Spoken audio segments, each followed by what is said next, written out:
오늘 여러분과 함께 읽은 우리 사무엘하 3장의 말씀을 가지고 우리 세왕 이야기 33번째 이야기를 여러분과 함께 나누려고 합니다. 진정한 킹메이커이라고 하는 제의 말씀으로 함께 다루어 보려고 합니다. 여러분, 다윗은 사무엘 선지자에 의해 기름 부음을 받은 후 15년 만에 유다 지파를 중심으로 해서 헤브론에서 왕이 됩니다. 사무엘 선지자에게 기름 부음을 받으면 곧바로 이스라엘 왕이 될 줄 알았는데, 하나님께서는 다윗으로 하여금 15년간의 먼 긴 세월을 광야 한 복판에서 도망자의 삶을 살게 하셨습니다. 하나님께서는 다윗을 그저 왕의 자리에 앉히는 것이 중요한 것이 아니라 다윗을 그 왕의 자리에 잘 어울리는 사람, 그 왕의 자리에 걸맞는 사람으로 먼저 만드시는 것이 중요하다고 판단하셨기 때문입니다. 여러분, 하지만 다윗이 지금 왕이 된 것은 이스라엘 12지파 모두를 아우르는 이스라엘 전체의 왕이 된 것이 아니라 유다 지파만의 왕이 된 것입니다. 죽은 사울 왕의 군사령관이었던 아브넬 장군이 사울 왕의 넷째 아들인 이스보셋이라는 자를 마하나임에서 온 이스라엘의 왕으로 세웠기 때문입니다. 그러니까 사울 왕이 죽은 이후에 한 이스라엘에 두 명의 왕이 공존하게 된 것입니다. 여러분, 그러면서 사무엘하 3장 1절은 사울과 다윗, 그리고 사울의 집안과 다윗의 집안을 비교하면서 한 의미 있는 표현을 독자들에게 전해주고 있습니다. 사울의 집과 다윗의 집 사이에 전쟁이 오래매 다윗은 점점 강하여 가고 사울의 집은 점점 약하여 가니라 라고 하는 말씀입니다. 여러분, 다윗이 처음부터 강하였거나 사울이 처음부터 약하였던 것이 아니라 전쟁의 기간이 점점 오래 지속될수록 한 사람은 점점 강한 사람으로 변모되어져 갔고 또 한 사람은 점점 더 약해져 간노라고 이야기하고 있습니다. 만군의 하나님 여호와와 범사에 함께했던 다윗은 점점 강하여져 가서 마침내 하나님의 마음에 합한 사람이 되었지만, 하나님을 멀리하고 범사에 자기 의견에 옳은 대로, 자기 소견에 옳은 대로만 행하였던 사울은 점점 약하여져 가다가 결국은 하나님이 후회하시는 왕으로 전락하게 되었습니다. 잠언 4장 18절 19절 말씀에 보면 이런 말씀이 있습니다. 의인의 길은 돋는 햇살 같아서 크게 빛나 한낮의 광명에 이르거니와 악인의 길은 어둠 같아서 그가 걸려 넘어져도 그것이 무엇인지 깨닫지 못하느니라 라고 하는 말씀이 있는데, 여러분과 저의 삶도 범사에 하나님을 인정하고 모든 일에 하나님과 함께 하심으로 말미암아 다윗처럼 점점 강하여져 가고 아침에 돋는 햇살처럼 점점 더 빛나는 성숙한 그리스도인으로 다듬어져 가는 여러분과 제가 되기를 간절히 축원합니다.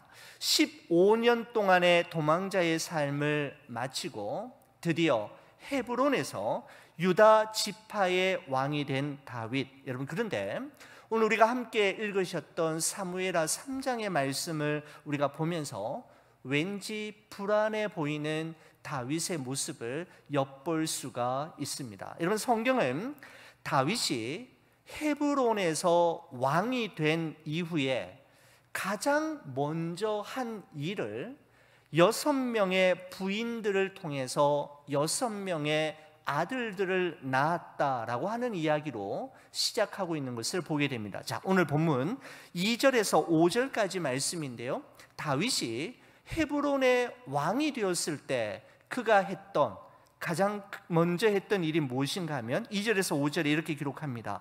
다윗이 헤브론에서 아들들을 낳았으되 맏아들은 암논이라 이스라엘 여인 아히노암의 소생이요 둘째는 길라압이라 갈멜 사람 나발의 아내였던 아비가일의 소생이요 넷째는 압살롬이라 그슬왕 달메의 딸 마아가의 아들이요 넷째는 아도니아라 학기스의 아들이요 다섯째는 스바다라 아비달의 아들이요 여섯째는 이드라함이라 다윗의 아내 에글라의 소생이니 이들은 다윗이 헤브론에서 낳은 자들이더라라고 말씀하고 있습니다. 여러분, 당시 고대 근동 지역의 문화나 관습으로 볼 때 여러 명의 부인을 거느리고 그 부인들을 통해 여러 명의 많은 자녀를 두었다라는 것은 그만큼 그 사람이 영향력 있는 사람임을 보여줄 뿐만 아니라 힘을 가진 자임을 보여주는 좋은 예가 되는데, 하나님께서는 일찍이 모세를 통해서 왕이 금해야 할 세 가지를 이렇게 말씀하신 적이 있습니다. 신명기 17장 말씀에 보시면 여러분 세 가지를 이렇게 기록합니다. 첫 번째 금지 사항은 병마를 많이 두지 말라라고 말씀하고 있습니다. 여러분, 이것은 이스라엘이 앞으로 치르게 될 모든 전쟁의 승패는 병마의 수효, 즉 군사력에 달려있는 것이 아니라 하나님의 손에 달려있음을 왕이 기억하도록 하기 위해서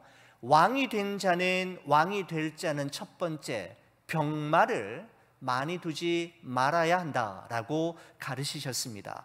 왕이 금해야 할 두 번째 금지 사항은 아내를 많이 두지 말라라는 것이었습니다. 여러분, 아내를 많이 두지 말라라고 하는 것은 이 여자들이 결혼하면서 친정으로부터 가지고 왔던 우상과 이방신으로 인해 마음이 미혹되어서 하나님만 바라보고 하나님만 의지하는 믿음의 집중력을 잃어버리고 상실하게 될 가능성이 많기 때문에 아내를 많이 두지 말아서 하나님께만 집중하고 하나님만 의지하도록 하는 그 집중력을 잃어버리지 않도록 하기 위함이었습니다. 왕이 금해야 할 세 번째 금지 사항은 은금을 많이 쌓지 말라라는 것이었습니다. 여러분, 은금이라는 것은 이 세상을 살아가는 동안에 자기 자신을 증명해 보이고 자기 자신을 과시해 보이기 위한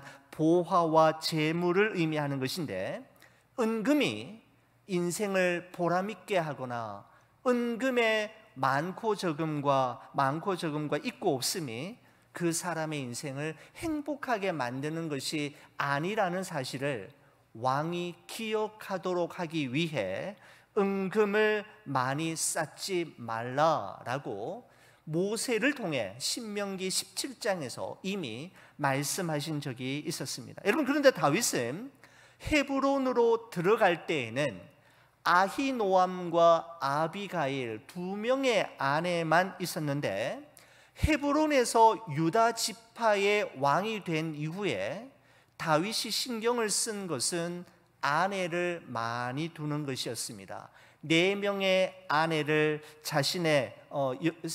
여자를 자신의 아내로 삼았을 뿐만 아니라, 여러분, 나중에는 사울 왕이 한때 다윗에게 주었다가 도로 빼앗아서 다른 남자에게 주어버렸던, 다른 남자에게 시집 보냈던 사울의 딸 미갈도 데리고 오게 할 뿐만 아니라, 여러분, 나중에는 어떻습니까? 우리아의 충성스러웠던 장군 우리아의 아내인 밧세바까지도 자신의 아내로 취하는, 다윗에게는 참 많은 아내가 있었던 것을 보게 됩니다. 여러분, 훗날 이 여인들을 통해 낳은 아들들로 인해 다윗은 얼마나 고통하며 얼마나 비극적인 마지막의 삶을 보내어야만 했습니까? 여러분, 맏아들이었던 암논은 이복 누이 동생이었던 다말을 강간함으로 말미암아 압살롬에게 죽임을 당하지요. 여러분, 그 셋째 아들이었던 압살롬은 아버지 다윗 왕을 반역하다가 요압 장군에게 무참히 죽임을 당하게 됩니다. 그리고 넷째 아들이었던 아도니아는 이복 남동생이었던 솔로몬과의 왕권 다툼에서 실패함으로 말미암아 결국 비극적인 죽임을 당하게 됩니다. 여러분, 이 모든 것이 하나님께서 말씀하신 왕이 되면 아내를 많이 두지 말라라는 명령을 가볍게 여기고 대수롭지 않게 여김으로 말미암아 생겨난 일이었던 것입니다. 여러분, 그렇다면 왕이 된 자, 왕 위에 오른 자가 반드시 해야 할 일은 여러분 무엇이었을까요? 여러분, 왕이 된 자가 반드시 해야만 할 일, 하지 말아야 할 세 가지 일이 있었는가 하면 반드시 기억하고 행해야 될 일이 있었는데, 신명기 17장 18절에서 20절 말씀인데, 여러분 한번 이 말씀은 여러분의 성경책을 직접 한번 찾으셔서 저와 함께 읽어주시면 좋겠습니다. 한번 찾아볼까요? 신명기 17장 18절에서 20절까지 말씀, 여러분 한번 찾아보시겠습니까? 우리 찾으셔서 저와 함께 같이 한번 읽어보겠습니다. 신명기 17장 18절에서 20절입니다. 준비되셨습니까? 같이 한번 보겠습니다. 그가 왕 위에 오르거든 이 율법서의 등사본을 레위 사람 제사장 앞에서 책에 기록하여 평생에 자기 옆에 두고 읽어 그의 하나님 여호와 경외하기를 배우며 이 율법의 모든 말과 이 규례를 지켜 행할 것이라. 그리하면 그의 마음이 그의 형제 위에 교만하지 아니하고 이 명령에서 떠나 좌로나 우로나 치우치지 아니하리니 이스라엘 중에서 그와 그의 자손이 왕 위에 있는 날이 장구하리라. 아멘. 그렇습니다. 왕이 하지 말아야 할 일이 있었는가 하면 왕이 된 자, 왕이 될 자가 반드시 해야 할 일은 하나님의 말씀을 평생 자기 옆에 두고 읽음으로 말미암아 하나님 경외하기를 배우고 말씀을 자신의 삶으로 지켜 행할 때 왕은 하나님과 백성 앞에 교만하지 않게 되고 좌로나 우로나 치우치지 않게 됨으로써 왕의 소임과 직임을 넉넉히 감당하게 되고 그 왕의 후손들이 계속해서 왕이 될 것이다라고 말씀하고 있는 것입니다. 여러분, 그렇습니다. 하나님께서 여러분과 저에게 허락하신 모든 것들이 너무너무 소중하지만 우리 자신이 먼저 하나님 앞에 우리 자신을 바로 세우지 않으면 우리에게 있는 그것으로 인해 오히려 더 큰 어려움과 아픔을 경험할 수 있음을 우리는 오늘 이 말씀을 통해서 확인해 볼 수가 있는 것이죠. 내게 있는 것이, 하나님이 내게 주신 것이 소중하지만 내가 그것을 소중하게 여길 줄 모르고 하나님 앞에서 바르게 다루지 못하게 될 때 오히려 우리에게 있는 것이 우리에게 더 큰 아픔과 상처를 줄 수가 있다라는 것입니다. 여러분, 한편 사울의 집안에서는 어떤 일이 벌어지고 있었던 걸까요? 오늘 본문 6절의 말씀이 아주 전체적으로 잘 표현해 주고 있습니다. 사울의 집과 다윗의 집 사이에 전쟁이 있는 동안에 아브넬이 사울의 집에서 점점 권세를 잡으니라 라고 말씀하고 있습니다.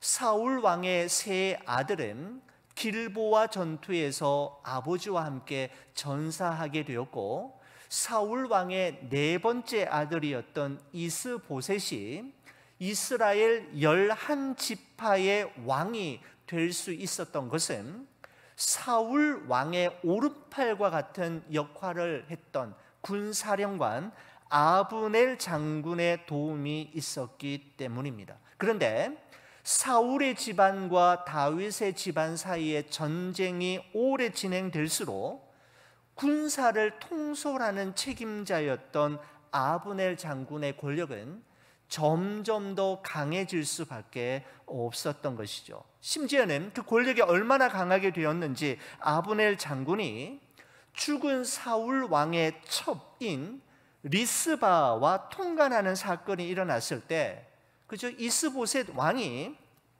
아브넬 장군에게 이 일은 옳지 못한 부당한 일입니다. 어떻게 아버지의 첩을 통간할 수 있습니까? 라고 이야기하다가 오히려 아브넬 장군에게 호되게 야단을 맞고 모욕을 당하는 사건까지 오늘 이 본문이 기록하고 있는 것을 보게 됩니다. 여러분, 그러던 어느 날이었습니다. 이 바로 이스보셋 왕을 이스라엘 11지파의 왕으로 세웠던 그 아브넬 장군이 이스보셋을 헌신짝처럼 버리고 다윗에게 비밀리에 전령을 보내는데, 자, 오늘 본문 12절의 말씀을 한번 보시기 바랍니다. 이렇습니다. 아브넬이, 바로 이스보셋을 세운 그 군사령관 아브넬을 이야기합니다. 자기를 대신하여 전령들을 다윗에게 보내어 이르되, 이 땅이 누구의 것이니까? 또 이르되, 당신은 나와 더불어 언약을 맺사이다. 내 손이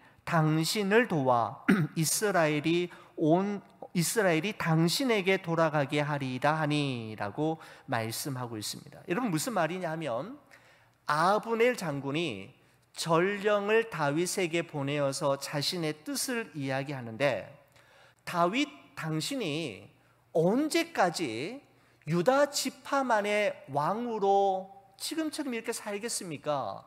제가 도와줄 테니 나야말로 킹메이커이니 나와 손을 잡으면 나머지 11지파도 아울러서 온 이스라엘의 진정한 왕이 될 수 있습니다. 킹메이커인 이스보셋도 왕으로 세웠지 않습니까? 다윗 당신 하나 왕 세우는 거 어렵지 않습니다. 나와 함께 손을 잡읍시다 라고 이야기한 것입니다. 여러분, 이와 같은 아브넬 장군의 제안에 대해 다윗의 반응이 오늘 본문 20절, 21절에 기록되어 있습니다. 한번 보실까요? 20절, 21절입니다. 제가 중요한 부분들만 여러분과 함께 골라서 이렇게 한번 읽고 있는데요. 한번 보십시오. 아브넬이 부하 20명과 더불어 헤브론에 이르러 다윗에게 나아가니, 다윗이 아브넬과 그와 함께한 사람을 위하여 잔치를 배설하였더라. 아브넬이 다윗에게 말하되, 내가 일어나 가서 온 이스라엘 무리를 내 주 왕의 앞에 모아 더불어 언약을 맺게 하고 마음에 원하시는 대로 모든 것을 다스리게 하리이다 하니, 이에 다윗이 아브넬을 보내매 그가 평안히 가니라 라고 말씀하고 있습니다. 여러분, 아브넬 장군의 제안에 대해 다윗은 어찌된 영문인지 이 중요한 사항과 이 중요한 문제에 대해 하나님께 물어보았다라고 하는 기록을 이 사무엘하 3장 전체 어느 곳에서도 찾아볼 수가 없습니다.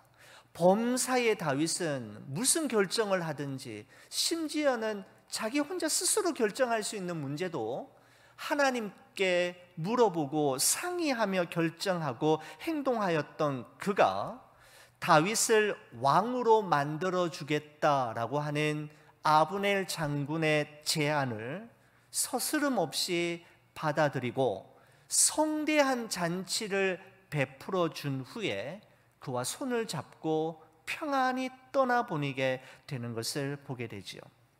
결국은 하나님께 물어보지도 않고 상의하지도 않은 채 성급하게 내린 이 결정으로 인해 다윗에게는 엄청난 아픔이 되어서 되돌아오게 되는 것을 보게 되는데, 바로 22절 이하의 말씀이 바로 그와 같은 내용이다, 이렇게 보시게 되겠습니다. 여러분, 그 내용을 간추려서 말씀드린다면 이렇습니다. 여러분, 다윗 진영에 군사령관이 또 있죠. 이스보셋 진영의 군사령관은 아브넬 장군이고, 다윗 진영의 군사령관은 누구냐면 요압이라고 하는 장군입니다. 이 요압 장군, 아주 대단한 용맹스러운 장군인데, 요압이 유다 지파 군사들과 함께 전쟁을 마치고 본국으로 돌아왔는데, 요압 장군은 깜짝 놀랄 소식을 듣게 되지요.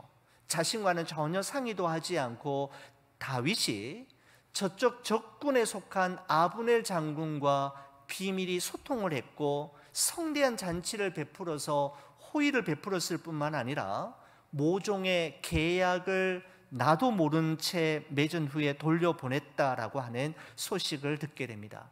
이 일에 대해서 다윗에게 아주 항의를 하게 되었고, 또는 여러분 이 본문 26절 27절의 말씀에 보면 이렇게 기록하고 있습니다. 26절 27절 보십시오. 이에 요압이 다윗에게서 나와 전령을 보내어 아브넬을 쫓아가게 하였더니 시라 우물가에서 그를 데리고 돌아왔으나 다윗은 알지 못하였더라.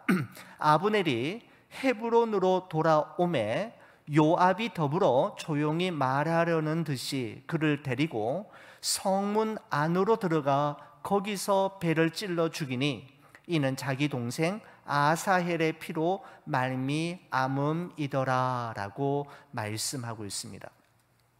여러분, 요압 장군이 사람을 보내어서 이제 자기 본국으로 돌아간 아브넬 장군을 다시 돌아오게 하는 것이죠.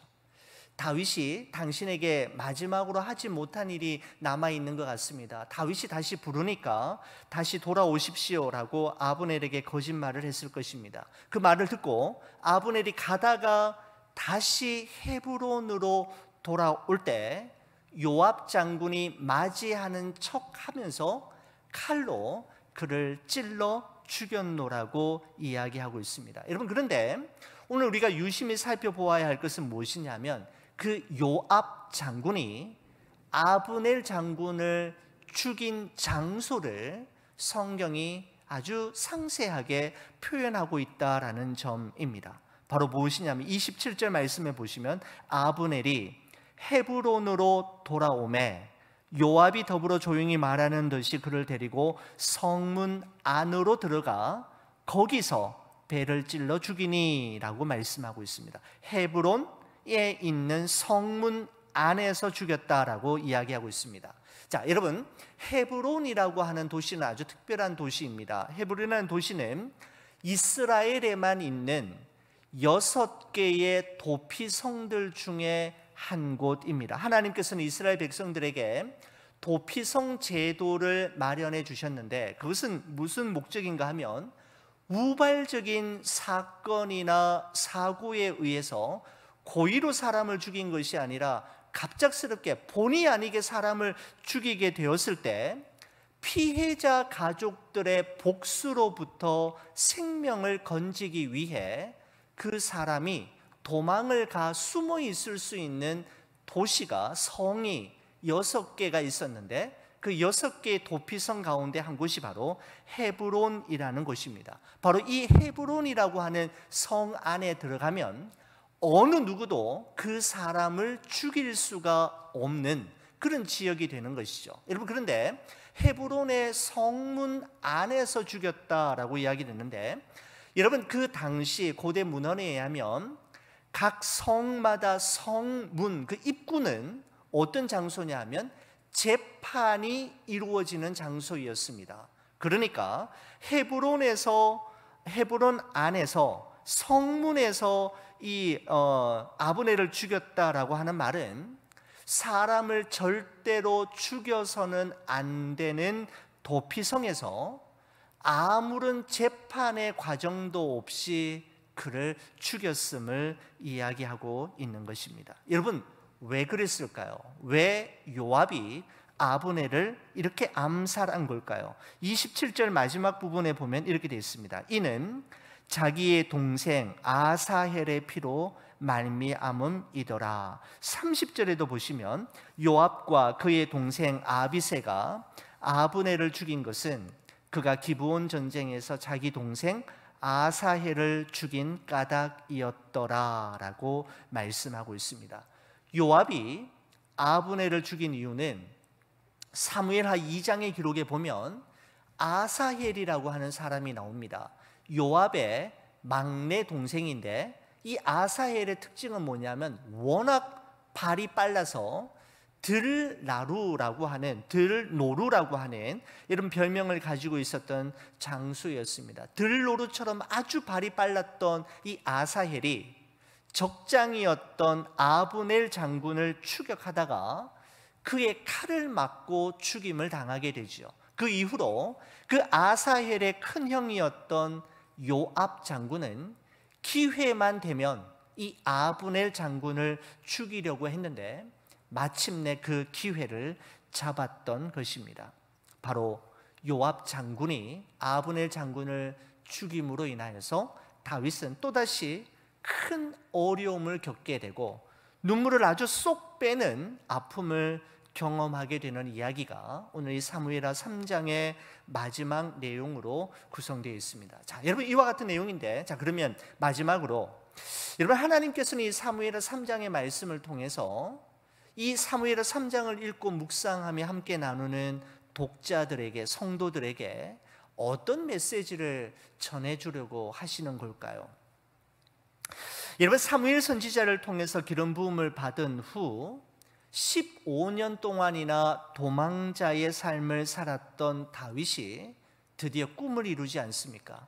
헤브론이라고 하는 도시에서 유다 지파의 왕이 되자마자, 그는 왕이 되자마자 실패하여 넘어지는 것을 보게 됩니다. 그렇죠? 아내를 많이 두지 말라라고 했는데 남의 여인까지 빼앗아 오는 실수를 범하더니 하나님과 상의하거나 하나님께 기도하지도 않고 왕이 되게 해주겠다라고 하는 킹메이커의 이야기를 듣고는 오히려 다윗이 큰 어려움을 겪게 되는 것이죠. 여러분 그러면서도 다윗은 점점 더 강해져 가고 점점 더 하나님의 마음에 합한 사람으로 빚어져 가는 것을 볼 수가 있습니다. 여러분 사무엘하 3장의 말씀은 우리에게 한 사람의 탁월함과 그 사람이 가지고 있는 특별한 능력, 남다른 노력의 여하에 의해서 왕이 되기도 하고 나라가 세워지기도 하는 것이 아니라 한 나라의 왕이 되고 한 나라가 세워지는 것은 전적인 하나님의 은혜이며 그 배후에서 역사하시는 하나님의 절대 주권과 섭리에 달려있다라는 것을 오늘 이 본문의 말씀은 우리에게 전해준다라고 생각이 됩니다. 한 사람의 탁월함과 그가 지니고 있는 특별한 능력, 그리고 그의 노력의 여하에 의해서 왕이 세워지고 나라가 건립되는 것이 아니라 그것과 상관없이 한 사람의 실수와 넘어짐과 패배에도 불구하고 하나님은 하시고자 하시는 당신의 일을 반드시 이루시고야 만다라는 것입니다. 자, 여러분 오늘 본문에 보면은 앞서 말씀드린 대로 자신의 야망과 출세 그리고 자신의 뜻을 이루기 위해서 여호와의 이름을 앞세우고 이용하기는 많이 하지만 어느 누구도 하나님께 기도했다거나 하나님께 물어보고 상의했다라는 장면은 어느 곳에서도 찾아볼 수가 없습니다. 아브넬 장군이 다윗을 찾아와서 내가 당신을 유다 지파만의 왕이 아니라 온 이스라엘 12지파 모두를 아우르는 온 이스라엘의 왕으로 만들어 주겠다, 내가 킹메이커라고 이야기했을 때 다윗은 하나님께 이 일이 과연 옳은 일인지, 그와 손을 잡아야 하는지 말아야 하는지에 대해서 전혀 상의하지 않고 덥석 그의 손을 잡아버리고 말았습니다. 여러분, 하지만 다윗을 온 이스라엘의 왕으로 만들어 주겠다고 호언장담했던 킹메이커 아브넬 장군은 단 하루도 지나지 않아서 당일 싸늘한 죽음으로 변해버리는 것을 보면서 다윗은 정말 많은 생각을 하게 되었을 것이고, 그 사건으로 인해 다윗은 아픔을 당하지만 그는 점점 더 강해져가는 하나님의 마음에 합한 사람으로 빚어져 갔던 것입니다. 저는 이 말씀을 묵상하면서 이런 에피소드가 하나 생각이 났습니다. 제가 2007년 1월에 미국에 유학 가서 탈봇에서 공부를 하고 있었습니다. 그러면서 세리토스에 있는 한 한인 교회의 파타임 사역자로 대학 청년부를 섬기는 목사로 미국에서 첫 사역을 시작하고 있었습니다. 여러분, 그때 담임 목사님이 아닌 부목사님 중에 한 분이 저를 특별히 너무너무 아끼고 범사에 참 많은 도움을 주셨던 목사님이 계셨습니다. 근데 그 목사님이 파타임을 하고 있는 저에게 늘 그리고 자주자주 이야기하시는 말씀이 뭐냐면 부목사님이 자기와 친하게 지내면 담임 목사님에게 잘 말씀드려가지고 최 목사님이 풀타임으로 부목사로 사역할 수 있게 해주겠노라고 자기에게 좀 잘 보이라는 겁니다.